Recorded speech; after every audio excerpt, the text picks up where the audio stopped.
नमस्कार, मैं doctor Naina Vasani, family physician and clinical nutritionist for lifestyle disorders. Doctor Naina Vasani's healthy life solutions में आप सभी का स्वागत है। कल से चैत्री नवरात्रि का प्रारंभ हो रहा है। चैत्री नवरात्रि ये सर्दी का मौसम जाने के और गर्मियों का मौसम प्रारंभ होने के बीच का ऋतु संधि काल है। वायुमंडल में, प्रकृति में कुछ बदलाव आते हैं जिसकी वजह से कुछ स्वास्थ्य संबंधी समस्याएं उद्भव हो सकती है। इन सभी से बचने के लिए आयुर्वेद के अनुसार, हमारे शास्त्रों के अनुसार, हमारे शास्त्र जो है वो बहुत वैज्ञानिक बातों पर आधारित है। तो चैत्री नवरात्रि में इसीलिए एक उपवास का, व्रत का महत्व बताया गया है, जिससे चैत्री नवरात्रि में हमें धर्म लाभ के साथ साथ स्वास्थ्य लाभ भी मिल सकता है।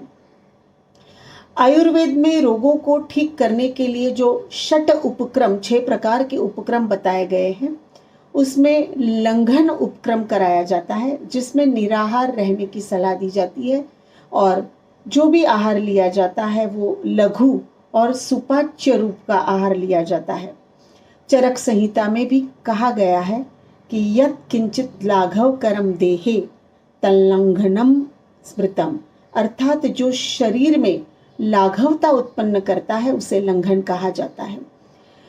जब हम उपवास रखते हैं तो नेचुरली हम खाना कम खाते हैं और फलाहार जो सुपाच्य आहार है या दूध जो है उसका सेवन किया जाता है, जिससे पेट के रोग जो होते हैं, पेट के स्वास्थ्य संबंधी जो समस्याएं होती हैं, उससे हमें मुक्ति मिल सकती है। हेवी अनाज का सेवन करने से आलस्य उत्पन्न होता है। कहा जाता है कि आलस्य जब आता है तो निद्रा आती है, एकाग्रता नहीं रहती है, तो पूजा पाठ में भी हमारा एकाग्र मन नहीं रहता है। इसीलिए नवरात्रि में पूजा पाठ के साथ उपवास का महत्व बताया गया है। और फलाहार और दूध जैसे सुपाच्य आहार का सेवन करने से शरीर को कंटिन्यूअस ऊर्जा मिलती रहती है।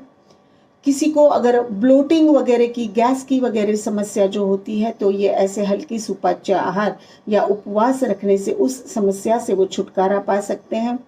हाई कोलेस्ट्रॉल लेवल जिनका रहता है वो अगर 8 दिन का ये सुपाच्य आहार के साथ, फलाहार और दूध के साथ अगर वो उपवास करते हैं तो कोलेस्ट्रॉल लेवल जो है वो कम पाया जाता है। ज़्यादा फाइबर युक्त खाना फल के रूप में खाने से कॉन्स्टिपेशन जैसी समस्याओं से भी मुक्ति मिल सकती है।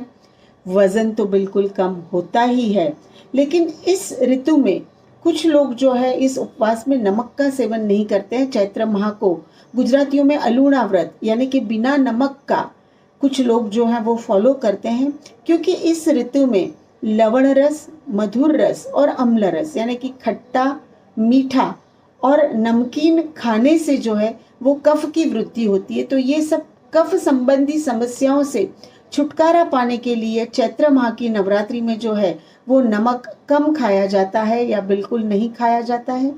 आइए चैत्री नवरात्रि में माता रानी की कृपा प्राप्त करने के लिए धार्मिक पूजा पाठ के साथ साथ स्वास्थ्य लाभ प्राप्त करने के लिए भी हम नवरात्रि का उपवास रखें। ट्रेडिशनल जो तले हुए साबूदाना, आलू, ये सब पदार्थों से बनी हुई वस्तुओं का सेवन ना करते हुए हल्के सुपाच्य फलाहार, दूध, इसका सेवन ज़्यादा मात्रा में करें। स्वस्थ रहें, मस्त रहें। आने वाली नवरात्रि की बहुत बहुत शुभकामनाएं। धन्यवाद।